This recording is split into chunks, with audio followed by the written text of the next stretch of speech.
Hey everyone, you're listening to Goddamn Gamecube, a podcast where we discuss video game franchises and video game industry topics that we're passionate about. This is episode 4 of the Fire Emblem Retrospective. All right, so this episode, we're going to start it off with another highly controversial entry, or entries, in the Fire Emblem franchise, Fire Emblem Fates. There are 3 games in this Fire Emblem Fates: Birthright, Conquest, and Revelation. So I want to start off by saying that I was actually pretty hyped for this game. You were very hyped for this game. The marketing for this game was really good. Can I tell you something? Yeah. I might have a hot take of my own. Ooh. I might like this game less than Shadow Dragon. I'm almost with you there. Can I tell you why? Yeah. Actually buying this game was way too hard. To the point where I almost didn't want to. Yeah. Right? Remember they released a collection where it was like the almost like the special edition was all 3. Yeah. And we should be clear here. The total cost was $100, 40, 40, and 20. No, it was $80 for the special. No, I mean, but it had all 3. Yeah, when you bought how it was, you bought one game, you could buy the others for $20. Okay, got it. That's how it worked. So it was $80 for all 3. Yep. This drove me up a wall where the special edition had all 3, both games, and the Revelations was DLC, right? Yes. Right. Yes. I almost thought I said the wrong name. It's Revelation. Birthright, Conquest, and Revelation. Yes, Okay. that's right. So what pissed me off was if you didn't pre-order the special edition, you had to download Revelation as DLC, and you had to buy the other cartridge separately. I believe you could also download it as well as DLC, the other one. But the 3DSs don't have any space. Yeah, so it didn't really work. They tried to copy Pokemon, just didn't work. I was about to say that, where they tried to do the Pokemon thing, where you have your red and blue, blah, blah, blah, gold and silver, Birthright and Conquest. Pokemon Birthright and Pokemon Conquest, doesn't that exist? Pokemon Birthright, Pokemon Abortion. So this game was. This game wasn't quite that bad. No, but I want to say, though, I was pretty hyped on this game because the way they marketed it and the way they told you what it was going to be about, it made you think, whoa, this is going to be some epic shit. This is a huge, epic game. Yeah. It's not. So the premise of this game is you are the main character. Your self-insert is the main lord and main character, and you had to pick a side. Yes. And that was the game. It was either your birth family or the family that raised you. Yes. Which I thought it inherently whoa, Might that's be kind of cool. neat. That's a neat objective. It ended up not being neat at all. No, I don't. Wait a minute. Yeah. I don't like this game, and I just kind of realized that. Yeah. This is the one Fire Emblem game where I played it once. Yeah. And I just didn't want to anymore. We both played all 3. I played all 3. I beat them. Yep. I beat them all. I didn't replay this game very often either, which for me, that's weird. Yeah, I usually did play through not these games like a lot. this. Yeah. These games were kind of like the Hobbit movies for me. Yeah. After I played them, I was like, these were great.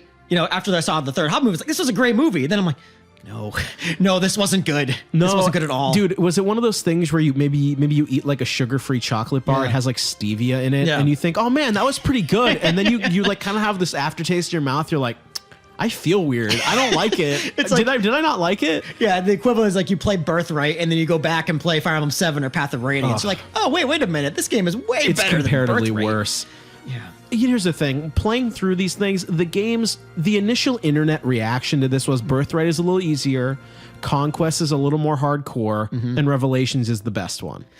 I just thought none of those are true, and they're all not very good. Yeah, so what really pisses me off about these series of games here, they all, except maybe Revelation, is actually referred to as the worst one. What's referred to as the worst one? Revelation. Really? So I'll get to that in a second and why I agree. They reviewed better than Path of Radiance, Radiant Dawn. I believe they reviewed better than Sacred Stones as well. Yeah, which I say, no, that's fuck wrong. you. It's just wrong. You. It's objectively wrong. Sorry, reviewers, if you like this game. It's not that good. Dude, and these games, rather. Seriously, yeah, this game's better than Radiant Dawn. No. Fuck you. No, absolutely not. So, all right, this is what they did. Here we go. This is what they did. Birthright is much like Awakening. Yeah. There's a world map. Yep. You can grind around. You can do whatever you want. Yeah. Conquest is more like old school Fire Emblem games where you go chapter by chapter. Yeah.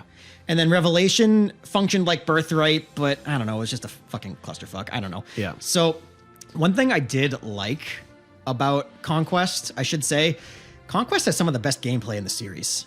In what way? The maps were extremely varied. There are a lot of varied mission objectives. That's true. There were a lot of really interesting strategic ways to get through maps. Yeah. And there was no grinding, obviously. Right. which made things a lot easier, but made things a lot harder, I should say. And the Conquest used mostly older classes that have been around the series, and they invented some new ones too, which I thought were pretty neat. And I'm disappointed they didn't make it into later entries. Yeah, like they had the Malignites, the flying, the Wyvern Lords who could use magic. That's cool. That was pretty cool. Yeah. What Fates as a trio of games did really well was varied classes. Yes. I think in Birthright 2, you had, not Birthright 2, oh God, please don't give me Birthright 2. Oh, we don't want that. Wait. Wait, no. Birthright as well. Every single class in Birthright is different. That's true. Yeah. They have, I mean, granted, they function basically the same, but they've different weapons, which didn't do much. Yep. You know, they had samurais, not myrmidons. That's true. Diviners. I forgot about that. Yeah, so they did that, like Oni Savage instead of Fighter. Yes. Oni Chieftain, who was axes and magic. Clubs, sorry. Yeah. Clubs and magic. Yeah. You're right about that. There were some very interesting classes that I did like. So you know what, though? I'll say this. Yeah. We said the Pokemon thing maybe wasn't the best idea. Yeah. In some aspects, it wasn't bad. Where in those ways, they are very different. Yeah, I'll give the trio some props here that I thought it was a cash grab where I was going to buy all of them because, you know, I suck. I'm going to buy them all. Yep. I was going to play Conquest, and then if I played Birthright, it was literally going to be the same characters but a different story. No, the characters are different between each game. You recruit different people, you fight different people, which, okay, I'll give them some props. My $20 was not wasted on the same game reskinned. It was not. Which is It was nice. not a reskin. No. It's hard for me to put my finger on why I don't like it. Oh, because the story sucks. It makes no sense. Oh yeah, here we go. The story sucks. The story's terrible. The premise was awesome, but oh my God, the execution was Beyond the trailer, the game isn't good. like a wet fart, really. Yeah, really. The game was terrible. So, can I tell you something? yes. I think you bringing up the classes like Oni Savage and stuff like it was cool. Yeah. The only thing is, I don't care about any of the characters in these games. No. I don't care about them at all. No, I was going to mention that too. When I was looking through here to try and find, who's my favorite character? Wait, I gotta look this up. Who are the characters? Yeah, I don't remember them at all. Like, I didn't bring this up in the Awakening episode, but that game, a lot of the characters turned into kind of one notes. Yeah. Where they had, this is their character trait, this is what they talk about all the time. Yeah, I'm angry all the time. Yeah, I'm right. angsty all the time. Oh, God, I fear women. Yeah, It's weird. hashtag gamers. Yeah, and in this game, it's even worse Yeah. with the supports. They're even more one note. They're even more cartoonishly weird.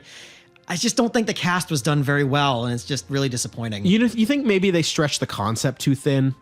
Because I don't want to backpedal here. Yeah. The Pokemon idea was not a bad idea. No. You get different classes, different weapons, but they didn't have the characterization to make it work. No, it's like they made up too many characters for this game, and they had to stretch. You're right. They had to stretch them very Might have been thin. better as one game. Yeah, I agree. I think if they had just released Conquest, that would have been a fine game because at least the gameplay was good. Oh, hey, guess what? They did an Ellawood Hector adventure on one cartridge a long time ago. I know. They already did that. Oh, you know that Erika Ephraim root split? Yeah, they did that. That was on one cartridge. Yeah, they did that. But either way, though each route is a little different, so I'll give them credit for that.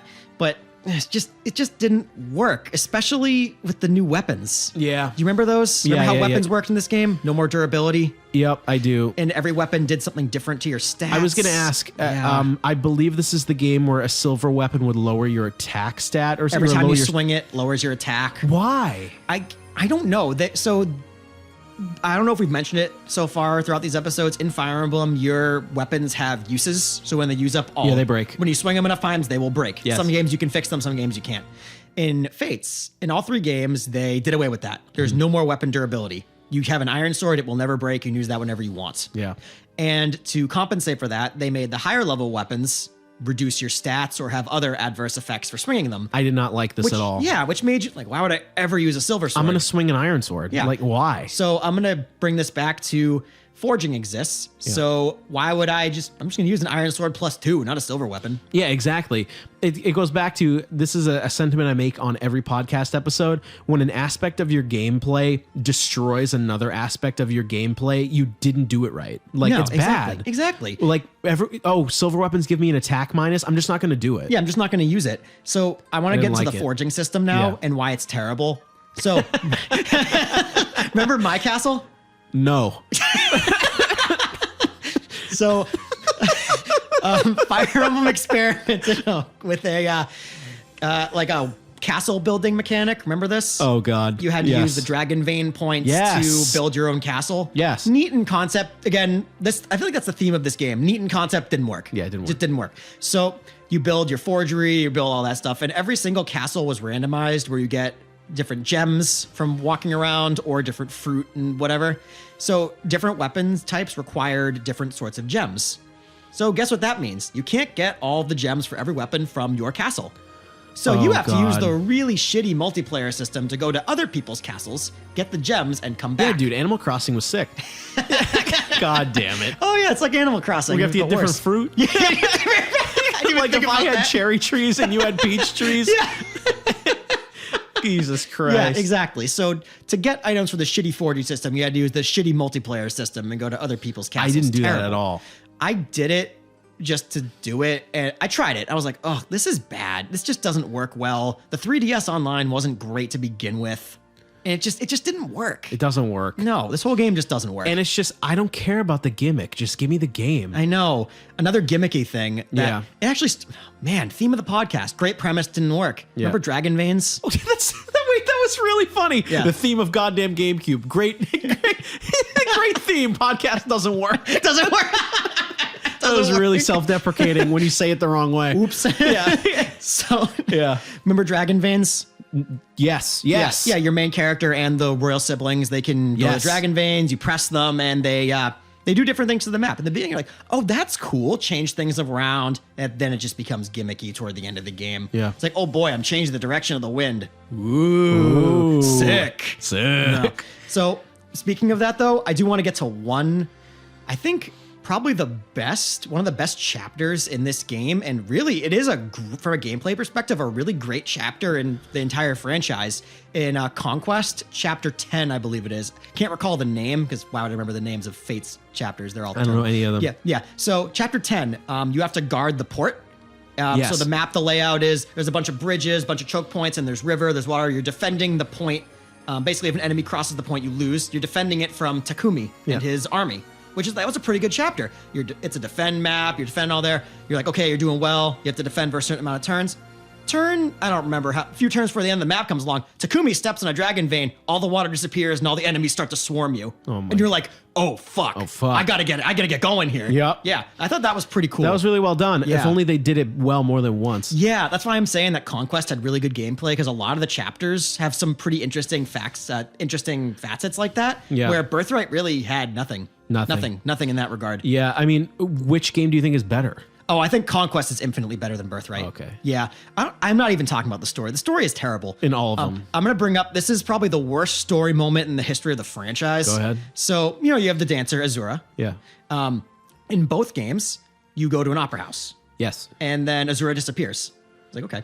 And then on the stage is a dancer. She's dancing around. There's water going everywhere. And your characters are like, oh, wow, who's that mysterious dancer? Oh, I wonder where Azura is. Yeah. Oh, well, I really want to meet this dancer. It's like, of course it's fucking Azura, you dumbasses. Dude, you're sitting right there. Can you imagine like a board meeting about this? Guys, we're going to really fool them with this. It's just too on the nose. It's stupid. This franchise didn't need to be any more on the nose than it already is. It really didn't. It really didn't. And now you're in the anime bullshit thing. It looks stupid. It looks stupid. I'm sorry, I shouldn't say it looks stupid. The game looks okay. I like the sprites better, but I understand how you got to upgrade the visuals over time. Right. But I don't know. Maybe I'm just not an anime guy, but when you I think the game looks worse and the voice acting is bad, the story is bad, the characters are bad, and you throw it all together and it's just like, it's just embarrassing. Yeah. You know what it is? I've seen some other maybe video game columnists or vloggers talk about this. I never want to play a game where I'm embarrassed to have somebody come in and watch me play it. Oh my God, that's this game in a nutshell. This game's the whole game. You know about the My Castle feature? You can invite another unit to your house. Yeah. And I'm really glad they removed the face petting for the US version. That's so stupid. It's really weird. Hey, pet their face with the stylus. Nah, I think I'm just going to turn the game off. Yeah, I think I'm just going to turn the game off. I'm just going to go play Fire Emblem 7. Sorry. Seriously. And we've talked about this. It's just this game. I just have a bad taste in my mouth for this game for how they released it. The gameplay it's not bad. Like I said, every bad game in this franchise is good. Right. The gameplay of Conquest is fantastic. It's good. Yeah. Did you have any other subjects before I ask you for final thoughts? Yeah, let's we should talk about this, the reclassing feature and how they redid it for this game. Sure. I think they redid it better than Awakening. Okay. I mean, granted, that's not hard to do. Yeah. So basically reclassing, you have different kinds of seals you can use and you can customize it a little bit better. Do you remember partner seals and friendship seals? Yeah. Yeah. So if you have, if you have an S support with someone, you can take on their classes when you reclass with that seal. I thought that was pretty interesting. Same with partner seals. Although now that I brought up S support, I have to say, why the fuck are child units in this game? I don't know. It makes no sense. Awakening, at least it made sense in universe. Yeah. It ended up being kind of stupid, but it made sense in universe. This game, you know what it is? You get an S support with someone, you make a baby, you throw it in the deep realms, and it comes back like 12 years old or whatever. Doesn't make any sense. It's weird. And all the children look really young. Yeah. So I'm like, am I literally taking That's kind of something with JRPGs, though, in general. like even younger than your main Yeah. cast, which is weird. I don't like Kana, your child looks like he or she is legitimately 10 years old. Yeah, it's stupid. And it's like, okay, It's why, weird. Why is this? You know what, though? I should bring up, I think Corrin, while I hate Corrin as a character and I wish he and she never existed, Yeah. I do think from a gameplay perspective, they're very unique. Because they're, of course, the generic sword-wielding lord, but in their base class, they're also dragons. They can use dragon stones. Yeah. Which was interesting. No other game has a dragon main character. Yeah. Which I think is pretty interesting. Granted, if you reclass out of the main class, you can't be a dragon anymore. Which Sure. doesn't make a whole lot of sense. But Yeah, whatever. Yeah, but this whole game doesn't make any sense. No. And another thing I liked about this game, I actually did like the new weapon type they invented, shurikens. Shurikens and knives. Yeah, ninjas with shurikens or the other classes with knives. I thought those are pretty cool. Yeah. You hit people with them, they lower their stats, stuff like that. I That's thought those pretty were cool. very interesting.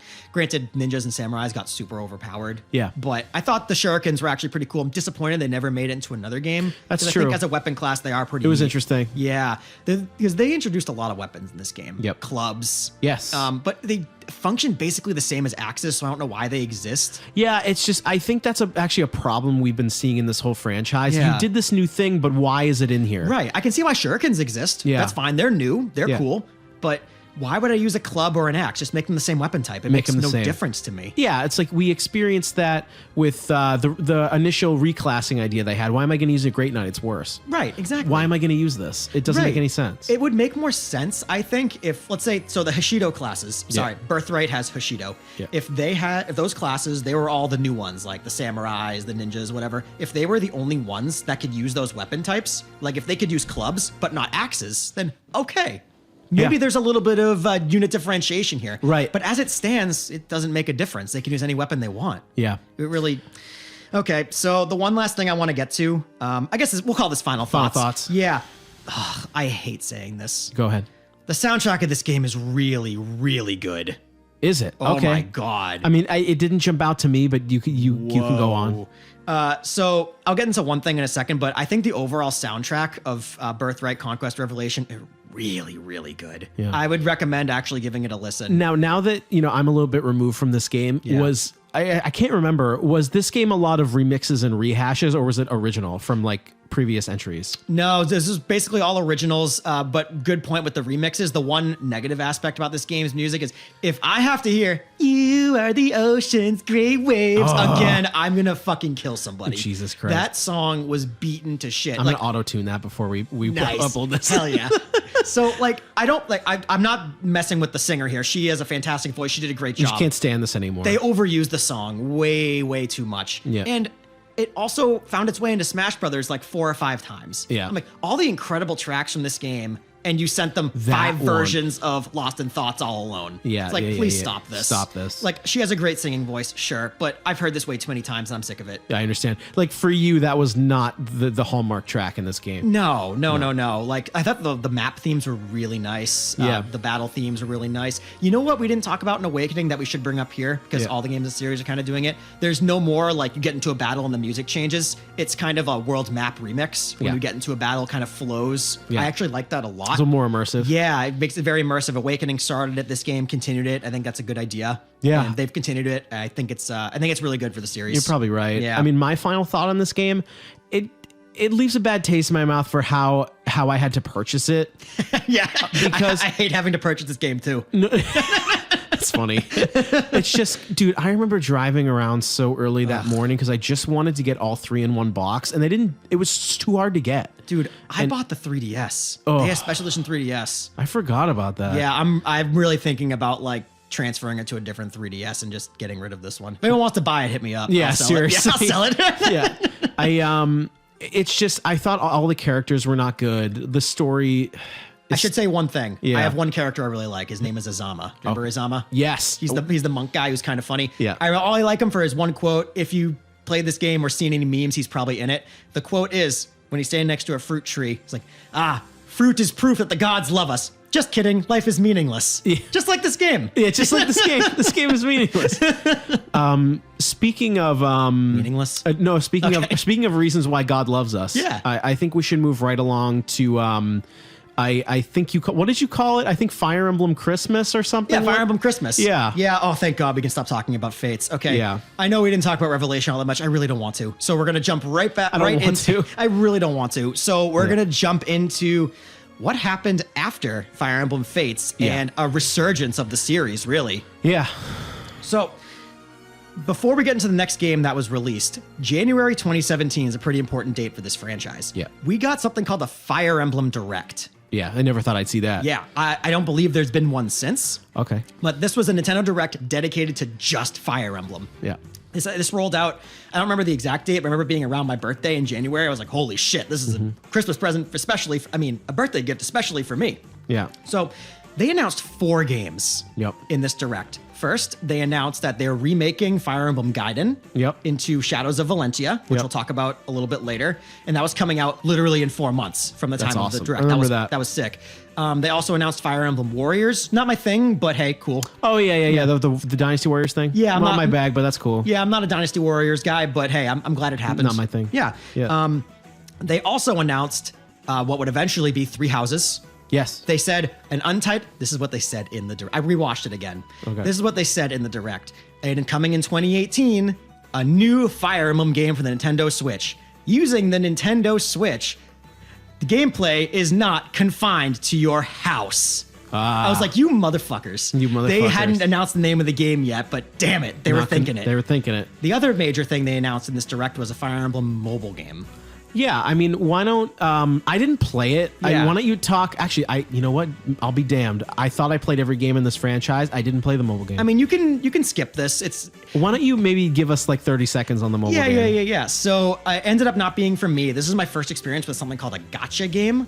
Okay. GACHA, which is you use items to summon characters from the series. So this game, the reason I played it is it really scratched my itch for, I've always wanted a game, be it RPG or another Fire Emblem game, where I could use my favorite characters from the series on one team. Yeah. And in this game, I can use like a Madden Ultimate Team. Yeah, exactly.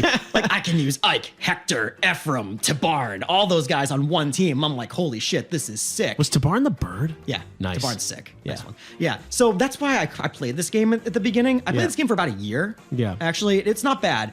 I mentioned earlier that I think this mobile game actually does the weapon triangle the best. Yeah. Because there's no hit percentages in this game. Okay. No hit percentages. They don't exist. But the weapon triangle it means how much damage you do to an opponent and how much they do to you. Okay. So if you use an axe versus sword, the sword guy does more damage to you, the axe guy does less to the sword person. Sure. I think it's pretty straightforward way of doing things. It works pretty well. It actually makes a difference. Yeah. So the only other thing I want to say about the mobile game is it actually introduced a lot of things that would come into later entries in the series. Yeah. You remember things like swap, drawback, from those originated in the mobile game. I didn't know that. Yeah, they originated there as assist skills, and they've been making. Oh yeah. So a lot of skills in this game and a lot of stuff from this game are making comebacks into main series games, which I like. Yeah, and about the mobile game, I mean, there was downloadable content, a lot of spend $1, spend $10. Oh my God. It did help fund the franchise. I have a friend who spent, I don't even know how much money on this game, $80, $100. I spent $0 because I knew about these games and how they can take your money. Yeah. I stopped playing this game because it got weird. Okay. Remember how we talked about the bikini DLC of Awakening? Oh, no. Yeah. Did it get skeevy and weird? Dude, you should look it up. It's wicked skeevy. Do I have to? No, but it's wicked skeevy. Like, the damaged art of units, I'm like, okay. When units take a lot of damage, they have damaged art. Okay. Their clothes rip. I hate that. Oh, boy. I'm already done. I was like, oh, no. Yeah, when that first trailer came out announcing Lucina and Camilla in bunny suits, I was like, oh boy, this doesn't look like the game. You're for like, me. how about the next entry? How about that? How about we do that? Yeah, So we'll move seriously. right along. Yeah, I was to gonna the- say like, so we're moving right along here. This mobile game helped fund the next game. Yeah, I'm thinking they used that hero's money. Yeah, use to that make hero's this- money. So, I like this game. Yeah, let's talk about this a little This bit. is Echoes. Yeah, This so- is Shadows of Valencia. This is a remake of Fire Emblem Gaiden. and Fire Emblem Gaiden. Second game of the series. I was gonna say it's 2, right? 2. Fire Emblem 2. It's a Yeah. remake of Fire Emblem 2. And they learned from Shadow Dragon in this game. yeah. They learned that a faithful rendition of a super old game doesn't work. In this franchise. Yes, in this franchise. Sorry, In this yes. franchise. Yes. But what they did, they called this a remake. It's definitely a retelling. Yeah. Of Fire Emblem Gaiden, and honestly, I think this game did a great job. I did too. Yeah, I really like this game a lot. There's a lot of different things about this game, so we'll go into it a little bit. You have two main characters, Mm-hmm. which kind of like Erica and Ephraim, but you control them at the same time. And they both on the map at the same time. They go through their own maps, Yes. stuff like that. Yep. Yeah, so I thought that was pretty interesting. This game is incredibly unique. Yeah. Though, with all the mechanics and some newer things. I really liked the little dungeony segments where you actually ran around in third person like an adventure game. Yeah. You had never been able to do that in a Fire Emblem game. I feel like I forget about that now because Three Houses, it was an adventure game ish. Yeah. But in this game, I remember you had actually had some trepidations or about whether that would be a good idea. Yeah, they did it in the My Castle feature of Fates a little bit. You could walk around your My Castle. really? Yeah, but I mean, you just walking around didn't really do much. But yeah, I actually disagree. I did not like the dungeon aspect of Really? this game. I thought I it liked controlled. it. I thought the dungeons were cool, but I thought the running around was very clunky. You couldn't control well. Okay. I did not like the actual moving around. I thought the dungeons themselves were cool. Okay. But I thought moving around did not work well. Oh, okay. Yeah. I really liked how I had to go to like a statue to class change. Oh, I hated that. Did you not like that? Oh, I hated that. Because what if you get a person who needs to class change? You go back into the dungeon and class change them? Yeah, I guess. I didn't mind this because maybe it just appealed to me, or I actually Yeah. liked where it made me put in some work to actually do it. Yeah, totally. I didn't dislike that. I guess what I liked about it is not only did I get really my standard good for you Fire Emblem dinner, Yeah. it made me it scratched that Fire Emblem itch for me. Yep. But it also, I didn't dislike it made me work a little harder. Yeah, I think it sort of made you work harder in annoyance sometimes. As you saw, the quality of life was worse. Yeah, like Yeah. there's unskippable battles on the world's map. You Yeah. can't run away from them like you could in Sacred Stones. Yep. I thought that was annoying. It's like, I just want to get to the frickin' statue to class change my characters. Right. Yeah, but we'll go through quickly. This game was very unique. Yeah. There's no weapon triangle. Yep. Your characters only have two weapons, lances and swords. Yep. Axes do not exist as your characters can use them. Enemies use them, but you cannot. Wow. Yeah. Which is very interesting. And they redid the magic system, which I love. Yeah. I love how they redid the magic, and it came back in Three Houses, where every character has their unique spell list. Yes. Yeah, some people learn, fire, thunder, Thoron. Some people whatever. have meteor, some people don't. Yeah, it's Yep. really, really cool. I think that's a really good way of using magic. I do think it's too. more fun too. Because if you get like a warp staff or a rescue staff in another game, all right, you got 6 uses the entire game and it's done. This Yeah. one, you have 2 uses of rescue every map. See what you can do with it. Right. Which I think is really cool strategically. Yeah, where they turned it into spell uses. Yeah, I really like that a lot. I liked it too. I think you're right. Where also it's almost like a Pokemon factor where this character might not have better stats, but their spell usage is different, Right, than exactly. someone else's. So maybe I'd use them. Yeah, totally. I also really like the villager aspect. You have 4 or 5 characters that start off as just villagers. Yes. You can promote them into basically whatever you want. Yeah. Which I think is pretty It's cool. almost like an extension of reclassing and the Yeah. recruit units. Yeah, a little totally. more customizable. Yeah, although that's kind of where the customization ends. Yeah. I don't think the class in this game are done very well. There's not a lot of variety. You're right. I feel like they stripped a lot of it back, but maybe a little bit too much. I think so, because if you think about it, there are no female sword wielding classes. Wow, It's only Celica's class. That's right. I mean, female mages can promote into it, but there is no female melee class. Wow. Well, I shouldn't say that. There's no female footlock sword unit. Got Doesn't it, got it, exist. got Does it. not exist. Which That's- is really weird. That's an interesting limitation. Yeah. Do So you did you play the original Gaiden? I played it for like a few minutes. It's tough to get through. It's slow. It's slow. This game, honestly, I love this game. I think the presentation of Echoes is extremely good. Yeah. And you know what I want to point out too? I don't know why we didn't think of this earlier. This is the first Fire Emblem game to be fully voiced. Ah, wow. Yeah.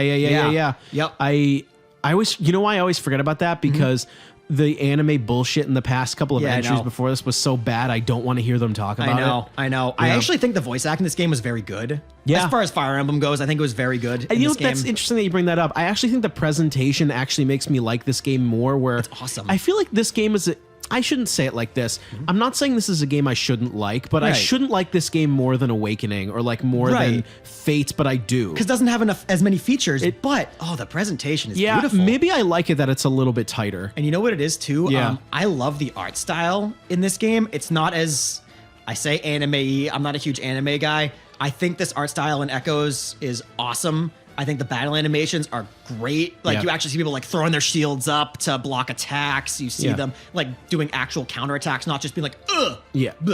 They actually like swing, you know, it's really well done. The presentation, the voice, the music, all of that is excellent. Yeah. I mean, well, that continued into Three Houses. It did. I think. It did. Yeah, I agree. This is a good turning point in the series where the presentation is honestly incredible.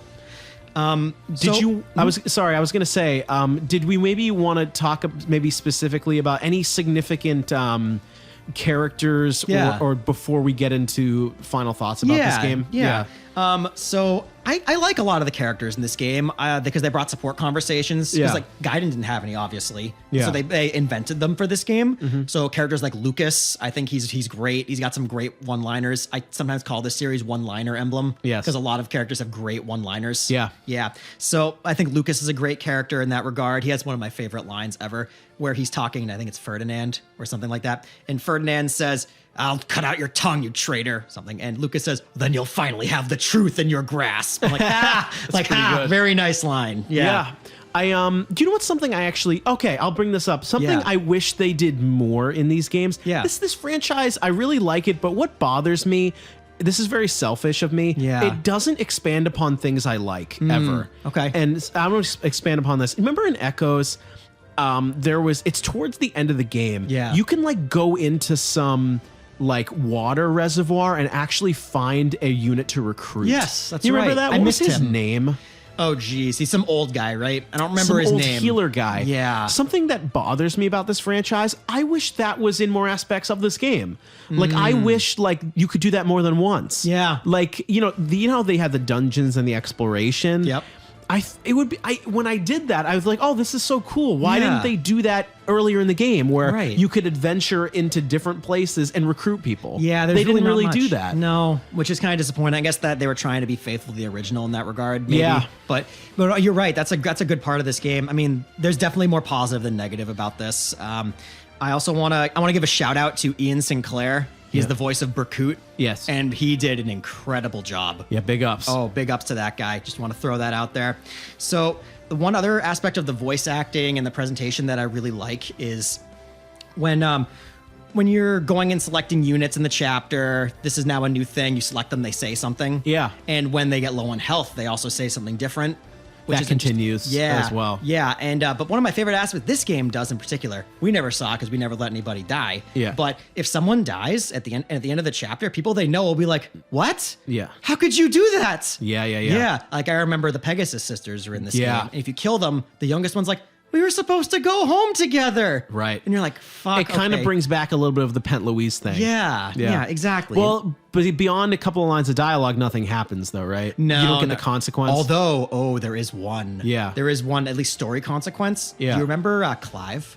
no. The paladin. He's a paladin. His girlfriend / fiance is Matilda. Yeah, Clive Owen. Matilda. Yeah. If you let Matilda die, Clive has different reactions toward Alm throughout the game. Oh, wow. Because you let his future wife die. That's interesting. It's very Good for them. interesting. Yeah, good for them on doing that. Something I do want to bring up. Yeah. That I actually want to talk about this era of. I guess we should maybe transition into final thoughts here. Yes. Something I do want to bring up about this game and Fates and Conquest, but there's really this era of Fire Emblem games that I actually don't like.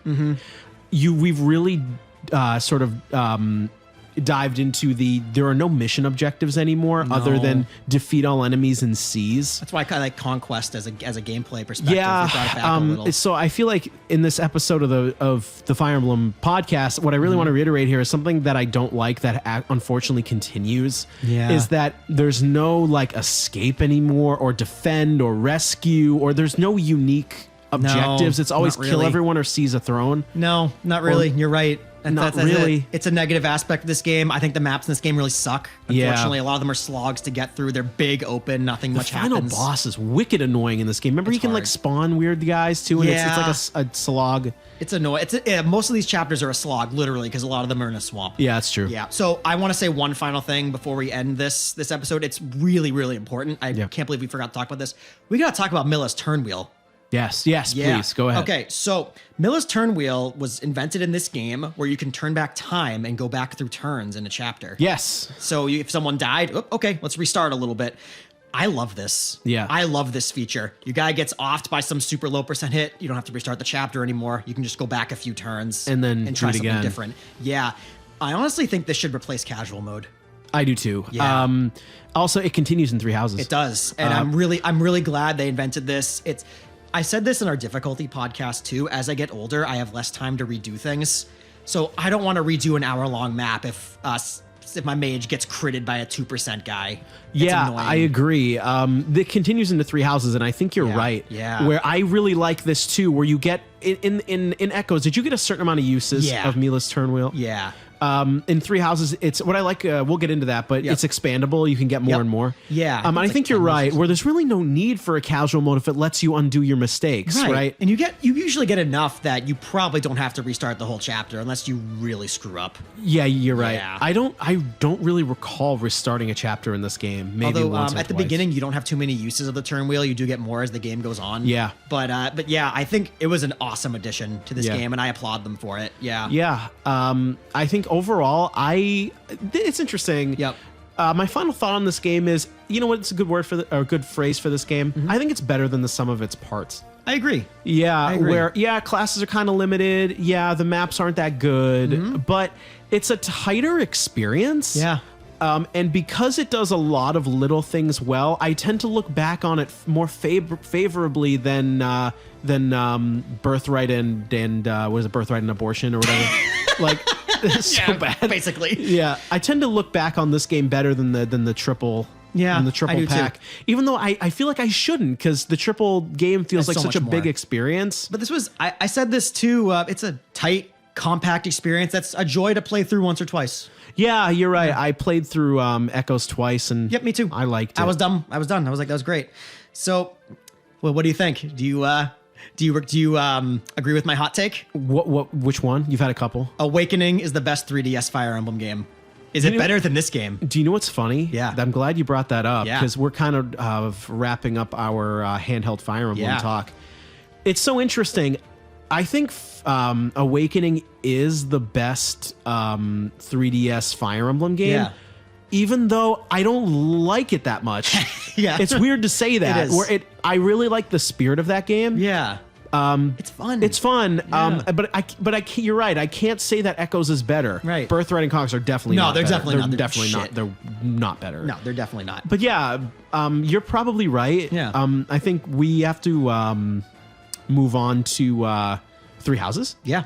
But I think in terms of Echoes, the last thing I want to say about Echoes, I would not mind if they remade other games. So I was going to bring that up too. I thought the spirit of using Fire Emblem Echoes was they were echoing past games. That's what I thought it was. Yeah. I thought they were going to have like an Echo franchise. Right. So I think this is the first one. And maybe we'll see it. I read an article recently. It's just a rumor that said there was another 3DS Fire Emblem remake that was canned before it even got off the road because the 3DS's life was ending. Interesting. So that's a rumor. I don't know. I'm spreading baseless rumors in the podcast. Yeah, okay. But I think it'd be great to have another. We can cover what games we want to get remade when we do final thoughts of the series. But I think I'm really interested to see what that game was if it ever existed. Yeah, and it definitely put a better taste in my mouth than the Shadow Dragon remake. Oh God, yeah. As far as remakes go, this game is good. They did a great job. I agree. Yeah.